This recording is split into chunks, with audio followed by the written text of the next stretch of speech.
Bonjour tout le monde, alors de retour avec Dritz qui se faisait attaquer par Dinin Duorden Rider. Et donc c'est le tour à Dritz. Et là j'essaie de voir un peu qu'est-ce que je vais faire. J'ai l'impression que je vais mettre le jeton Stance sur Dancing Serpent qui va me permettre de me déplacer de 2 cases avant ou après une attaque. Donc gratuitement sans nécessairement utiliser donc soit mon mouvement ou mon attaque. Donc ce que je voudrais faire, ce serait donc de l'attaquer le plus possible. J'aurais un mouvement donc par la suite, mais je me pousserais par là pour être sûr qu'il ne me rattrape pas. Mais malheureusement, vu qu'il va être en dedans de 2 tuiles, il va quand même me rattraper pareil. Donc, et je peux pas passer à travers. Donc ça, c'est pas une bonne chose. Si je m'en vais vers la droite, je vais encore une fois me spawner un ennemi supplémentaire, donc ce qui est pas nécessairement génial. Donc, en fait, c'est ça que je vais faire. Je vais attaquer avec... Ah, ça sert à rien d'utiliser le stance. Parce que ce que je vais faire, c'est que je vais utiliser Twinkle, qui est un at-will power. Donc, le Twinkle, j'attaque un ennemi adjacent. Puis, je place par la suite le stance token sur cette carte-là. Et je peux retirer ce stance token de cette carte quand que le monstre adjacent m'attaque pour réduire ses dégâts par 1. Donc, il fait quand même 2 dégâts, donc je prendrais juste 1, ce qui serait quand même une bonne chose. Donc, je vais l'attaquer avec Twinkle. En fait, non, faux. Je vais attaquer avec Icing Death pour commencer. Parce que j'ai 2 attaques avec Driss, faut pas oublier, à cause de son combattant expert qui est sur sa carte de personnage.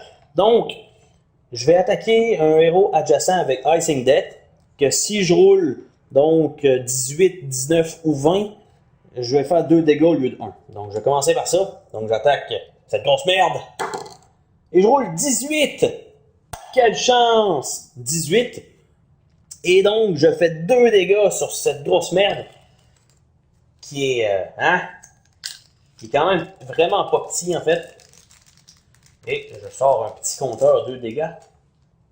En fait, ça pourrait aller comme ça, mais je vais le mettre sur la carte. Tout simplement, ça va être plus simple. Donc, il y a 2 dégâts de fait. Et je peux attaquer une deuxième fois. Je vais attaquer avec Twinkle cette fois. Donc, j'ai une attaque. Je peux attaquer un ennemi adjacent. Et je place le jeton donc sur la carte. Et quand lui va m'attaquer, je vais pouvoir défausser, en fait, retirer le jeton pour au moins parer une attaque. Donc, j'attaque, à moins qu'il meure. Évidemment, ça serait quand même le scénario génial. Donc, en fait, là, j'ai pas calculé que 18 plus 6 donnait 24 et que son armure classe est de 16. Donc, j'ai pas calculé ça. Mais habituellement, je dirais que pas mal 18 à 20, peu importe l'ennemi, ça meurt. Donc, ça se fait toucher plutôt. Donc, Twinkle fait 15. Et c'est 15 plus 6, donc 21. Et lui a 16 d'armure classe, donc il se fait toucher et il avait 3 points de vie, donc il est mort. Et c'est génial parce que ça me donne 5 points d'expérience de cumuler déjà. Donc ça c'est fait. Et ça c'était mes attaques. Et il me reste encore un mouvement, donc je peux me déplacer. Donc je vais faire 1, 2, 3, je vais m'en aller ici. Et je vais pouvoir découvrir. Donc, ma phase de héros est terminée. Donc, phase d'exploration, je pige une tuile caverne. Et voilà. Donc, ça va avoir l'air de ça. Et c'est encore une putain de flèche noire. Je pige un monstre que je vais ajouter sur les champignons, qui est un Goblin Cutter. Ça a 12 d'armure classe, qui est pas génial. Et ça a un point de vie. Donc, c'est pas ultra puissant. Et où est-ce qu'ils sont, ces petits enfoirés-là? Ah, ils sont ici. En fait, lui, il va se sentir seul, surtout à la grosseur de sa figurine. Regardez bien ça. Tadam! Et voilà. Hein, je crois qu'il se sent seul, le petit enfoiré. Donc, la phase d'exploration est terminée. La phase des vilains. Donc, j'ai pigé une carte avec un triangle noir. Je vais piger un encounter qui est Spell Web. Donc, a Snare of Web Hail. Donc, en fait, ce qui arrive, c'est qu'il y a un tapon de toile d'araignée qui est là et ça me colle dessus. Donc, ça attaque chacun des héros sur votre tuile, présentement. Donc, évidemment, je suis seul. Donc, ça fait plus 8, mais ça fait pas de dégâts, ça m'immobilise, qui est un statut précis. Donc, que je vais rajouter sur mon personnage dans le cas que ça m'arrive. Et ça a 8. Donc, je dois rouler 8 sur le dé ou plus pour que ça m'affecte. Sinon, je suis une brute et je passe à travers.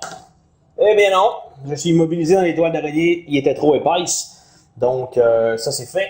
Et je vais me mettre un compteur, donc, en fait un marqueur plutôt, d'immobiliser, qui ressemble à ceci.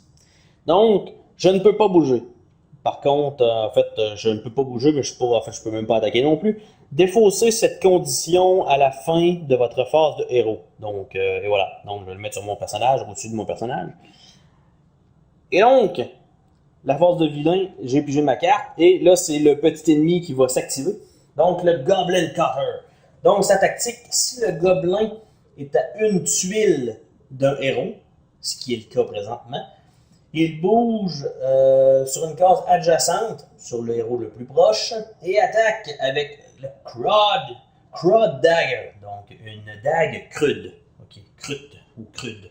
Donc, il s'avance là, ce qui est la case la plus proche, et m'attaque évidemment diagonale. Il n'est pas obligé de se déplacer directement devant moi. Donc, parce que peu importe, si on avait des mouvements que je voudrais l'éviter, le contourner, ben, je peux faire la diagonale moi aussi. Donc, c'est pas nécessairement un problème de dire « Ah non, il s'en va directement en face ou sur la diagonale. » Et il a 7 d'attaque, donc il doit rouler 11 ou plus pour m'infliger un dégât.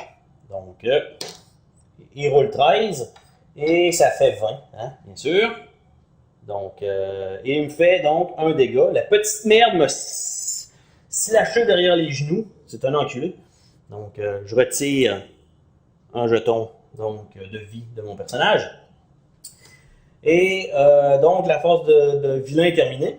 Donc, phase de héros, ben, je peux pas bouger. Donc, je suis immobilisé dans les toiles encore. Ma phase de héros est terminée, donc je retire mon marqueur immobilisation. Et la phase d'exploration, donc, il n'y a rien eu. Et la phase vilain, comme je n'ai pas pigé de tuiles parce que je n'ai pas pu explorer, je dois piger une carte Encounter. Qu'est-ce qui va se passer? Oh! Le signe de Loth, qui est une malédiction. Donc, je vais la lire hors champ. Donc, votre héros est atteint d'une malédiction. Placez cette carte sur votre héros pour vous le rappeler. Merci, c'est le fun. Chaque héros qui a au moins une malédiction, incluant vous, prend un dégât quand cette carte est jouée. Donc, à la fin, ça c'est dans le bas, à la fin de votre phase de héros, vous pouvez donc prendre un dégât pour défausser cette carte. Donc, ce qui arrive, c'est que à chaque tour, donc, à chaque héros qui a au moins une malédiction prend un dégât quand cette carte est jouée. Donc là, je la pige, j'en avais pas de malédiction, donc je m'en sauve. Par contre, à la fin de ma phase héros, donc je peux défausser, parce que là, elle va rester tout le temps, c'est ça qui arrive, le problème avec ça, c'est qu'elle reste tout le temps, et si quelqu'un d'autre pige une genre de carte comme ça, ben ça va m'affecter, ça va me dommager d'un. Si je veux m'en débarrasser, il va falloir que je défausse, en fait, que je me débarrasse d'un point de vie pour pouvoir me débarrasser de cette malédiction-là. Donc, c'est quand même pas hot, parce qu'on peut les accumuler, malédictions, hein, tu sais, comme vraiment pas être chanceux, tu sais, c'est l'asset pas attaché, là, marcher en dessous d'une échelle, puis manger un chat noir, c'est à peu près ça, là. Donc, pas terrible comme carte, évidemment, c'est toujours les cartes Encounter qui font le plus chier. Donc, si je veux la retirer, c'est à la fin de ma phase héros, ce qui n'est pas le cas présentement. Et donc, j'ai retiré mon marqueur immobilisé. Là, j'ai fait la phase de vilain en pigeant ma carte. Et là, c'est rendu à l'ennemi à attaquer, donc dans sa phase de vilain. Il fait la même chose. Il est déjà collé sur moi, donc il va m'attaquer avec son creux de dagger. Et il roule 16, qui m'inflige encore une fois un dégât. Par contre, je vais retirer mon marqueur Stance, qui était sur ma carte Twinkle, que j'avais utilisé précédemment, pour réduire donc les dégâts de 1. Donc, et voilà. Donc, il me fait 0. Par contre, mon stance est plus bon, donc je ne pourrais pas réutiliser ça. Donc, le tour est terminé. Donc, en fait, j'ai fait 2 tours en 1 aujourd'hui. En fait, j'ai bougé, je me suis fait attaquer par lui, j'ai resté immobilisé, donc j'ai fait 2 tours. Donc, on se dit à demain pour la suite des aventures de Drizzt, savoir s'il va réussir à sortir de, des souterrains et continuer à pouvoir aller vers d'autres aventures. Donc, on se dit à demain.